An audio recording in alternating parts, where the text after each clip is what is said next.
నమస్కారం, నా పేరు Sahani. Welcome to the Telugu report. ఈ రోజు మనం మధు పార్క్ బ్రిడ్జ్ దగ్గర ఉన్నాం. తెలిసిందే కదా, పక్కన మూసీ ఫ్లో ఉంది. సో మూసీ సుందరీకరణ పేరుతో మధు పార్క్ బ్రిడ్జ్ను తీసేస్తామని ప్రభుత్వం నోటీసులు ఇచ్చింది. ఇది 15 రోజులుగా బాగా మీడియాలో చర్చ జరుగుతుంది. సో ఇక్కడ స్థానికులతో వాళ్ళు ఏమంటారో ఒకసారి వాళ్ళతో మాట్లాడి చూద్దాం. ఆ ఊరు పక్కనే ముఖ్యమంత్రి గారిది. నిన్న కాదు మొన్నలో నాకు ఇట్లా యాస్టకు వచ్చింది. నాకు దేవుడి మీదనే డౌట్ వస్తుంది. నాయన ఏం మాట్లాడతా పక్క నాకు దేవుడి మీదనే డౌట్ వస్తుంది. నాయన నువ్వు చిన్నోడవు, ఆశీస్సులు తీసుకో నాయన, అసురుసులు తీసుకోకు పెద్ద మనుషుల దగ్గర. మనసు నొప్పియకు నాయన. ఎవరైనా ఎన్ని రోజులకైనా మరణమే నిశ్చయము బుద్ధిమంతుడైన అని నరసింహ శతకంలో పద్యం ఉంది. గజేంద్రునిలాగా అయింది మా పరిస్థితి. గజేంద్రుడు అంటే ఏను మోసలు పట్టింది. కలడందురు దీనుల ఎడ కలడందురు పరమయోగి గణముల పాలన్ కలడందురు అన్ని దశలను కలండనడు వాడు కలడు లేడని దేవుని మీదనే డౌట్ వస్తుంది. మళ్ళీ అన్ని పర్మిషన్ తీసుకొని లోన్లు తీసుకొని ఇల్లు కొనుక్కుంటే వీళ్ళని పడగొడతాము అంటే మరి దేవుడి మీదనే డౌట్ వస్తుంది. దీంట్లో ఏమన్నా తప్పు ఉంటే ఇంకొకటి రేవంత్ రెడ్డి గారిని ఏమడుకుంటుండానంటే, నాయన ఏమన్నా పొరపాటు జరిగితే ఈ రకంగా పొరపాటు జరిగింది అంటే సరిదిద్దుకుంటాం. కాదు మీరు ఈ రకంగా నాకు సేవ చేస్తారు, ఏ రకంగా నీకు చేస్తే నీ మనశ్శాంతి అవుతుందో ఆ విధంగా చెప్తానంటే అది చేస్తాం. 450% తరఫుకి వెళ్ళి నేను చెప్తున్నా. ఇంతమంది ఎక్కడ పోతాము ఏం కథ అన్నీ చూసే కొనుక్కున్నాము. అప్పుడు రాజశేఖర రెడ్డే ఇచ్చిండు పర్మిషను. మళ్ళీ ఆయన రాజశేఖర రెడ్డి కూడా కాంగ్రెసే కదా, మళ్ళీ ఈయన కాంగ్రెసే కదా, మళ్ళీ ఈయన పర్మిషన్ ఇచ్చకమైంది, ఈయన పడగొట్టుడు అయ్యింది. అర్థమైతే లేదు, నిద్ర వస్తలేదు తెలిసినప్పటి నుంచి. నాకు 4 రోజులు అయిందిరా తెలిసి. కిందికి కూరగాయలకు వస్తే వారం కూరగాయలు పెడతారు ఇక్కడ. ఆడ అనుకుంటుంటే ఏందమ్మా అంటే మన ఇండ్లు పడగొడతారా అంటే ఎవరంటే రేవంత్ రెడ్డి అంటే అట్లా పడగొడతారా అంటే ఇట్లా అంటుండే. గాంధీ పక్కనే మూసి ఉంది కదా, FTL బఫర్లా అంటే నీళ్ళకి దగ్గరలో ఇంత బిల్డింగ్ ఉండొద్దు, కూల్ చేస్తాం ఎట్లనైనా అంటుంది ప్రభుత్వం.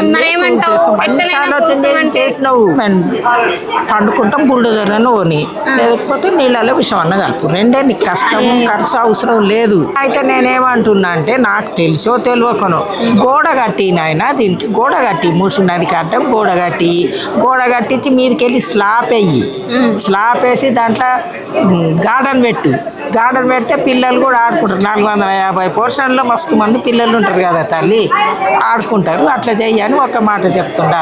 ఇంకొక మాట ఏమడుగుతుండా అంటే, నాయన నువ్వు ఏమి మా మీద పగ పట్టొద్దు. చిన్న పిల్లలను నీ మనవళ్ళలాగా అనుకో, కొంచెం పెద్దోళ్ళను కొడుకులాగా అనుకో, ఇంకా పెద్దోళ్ళని తమ్ముళ్ళలాగా అనుకో, నాలాంటి వాళ్ళని తల్లులాగా అనుకో. నాయన మాకు అపకారం చేయకు, నీ దగ్గర మేము రాము, మా దగ్గర నువ్వు రాకు తండ్రి అని ఒకటి కోరుకుంటున్నా తల్లి. నేను ఇది అందరు చూడడానికి పర్యాటక ప్లేస్ చేస్తాం, గాంధీ విగ్రహం పెట్టాలి, ఎట్లనైనా ఇది తీసేస్తాము అంటే ఏంటి మీ పరిస్థితి? ఎట్లనైనా తీసేస్తాం అంటే చెప్పిన కదా, ఎట్లనైనా తీసేస్తాము అంటే మేము రోడ్డు పాయింట్ వండుకుంటాం, మా మీదకి వెళ్ళి బుల్డోజర్ రాని తీసేయి, స్వాధీనం చేసుకో. కానీ మేము మా ఇష్టపూర్వకంగా అయితే మాత్రం నీకు ఇయ్యము. వేరే ప్లేస్ లో మీకు ఇల్లు కట్టిస్తామంటే మాకు అవసరం లేదబ్బా, మాకు వేరే ప్లేస్ అవసరం లేదు, వేరే ఇల్లు అవసరం లేదు. నువ్వు మొత్తం దానికి సీసం పోసి కట్టిస్తా, తరాలు పోకుండా ఉండేటట్లు కట్టిస్తా అంటే కూడా మాకు అవసరం లేదు. మా ఉన్న ఇండ్లే మాకు చాలు, మా ఇండ్లే మాకు మంచిగా ఉన్నాయి. మా ఇంట్లో ఉన్న ఇప్పటి నుంచే అన్నం నీళ్లు తాగుతున్నాము, హాయిగా ఉండము.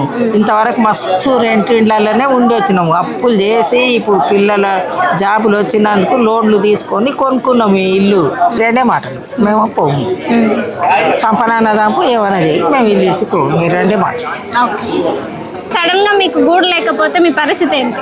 మాకు గూడు లేకపోతే మాకున్నది సామాన్యుడికి ఒకటే ఒక కళ, ఒక ఇల్లే ఉంది. మాకు గూడు లేకపోతే చెట్టు పుట్ట తప్ప ఏమీ లేదు. అసలైనా కూల్చడానికి వాళ్ళకి ఎటువంటి రైట్ కూడా లేదు, కూల్చడానికి అవకాశమే లేదు. మాకు అన్ని ప్రాపర్ రిజిస్ట్రేషన్ డాక్యుమెంట్స్ అన్నీ ప్రాపర్గా ఉన్నాయి, ప్రాపర్టీ ట్యాక్స్లు ఉన్నాయి, ఎలక్ట్రిసిటీ బిల్స్ ఉన్నాయి. ఇది ఫౌండేషన్ వేసిన దగ్గర నుంచి నేను పాస్ట్ 15 years నుంచి నేను ఇక్కడే ఉంటున్నాను. సో అలాంటిది ఎక్కడ ఇక్కడ ఒక ఇంచు కానీ ఒక అడుగు కానీ ఎక్కడ కబ్జా కబ్జా చేసి కానీ ఏదో ఆక్యుపై చేసి కట్టుకున్నది ఇదే లేదు. సో మేము ఫైట్ చేస్తాము. ఇది గవర్నమెంట్ కానీ ఇది రేవంత్ రెడ్డి గారు దయచేసి ఇది రీప్లాన్ తోటి రీడిజైన్ తోటి మళ్ళీ రావాలి. గాంధీ సరోవర్ ప్రాజెక్ట్కైనా మూసీ సుందరీకరణకైనా ఏదైనా ఇక్కడ రిటైనింగ్ వాల్ కట్టుకొని ఆయన వేరే ప్లాన్ చేసుకోమని మేము ఆయన ముఖ్యమంత్రి గారికి విన్నవించుకుంటున్నాం. డైరెక్ట్ రేవంత్ రెడ్డికి ఏం చెప్పాలనుకుంటున్నారు? ఇప్పుడు ఇంతమందిని సఫర్ చేయడం వల్ల ఆయనకు వచ్చే ఉసిరే ఎక్కువ ఉంటుంది. దాన్ని ఇప్పుడు మేము ఒక్కలమే కాదు, ఈరోజు మేము రేపు ఇంకొకళ్ళం. ఈ మూసి నది పొడుగుదా ఉంటుంది కదా, అందరికీ నొప్పి కదా. ఎవరికైనా వాళ్ళు ఇల్లు పోతుందంటే ఎవరికైనా నొప్పి. సో డెఫినెట్గా వాళ్ళు తప్పకుండా ఇంకొక రీడిజైన్తో రావాలని మేము విన్నవించుకుంటాం. Okay madam.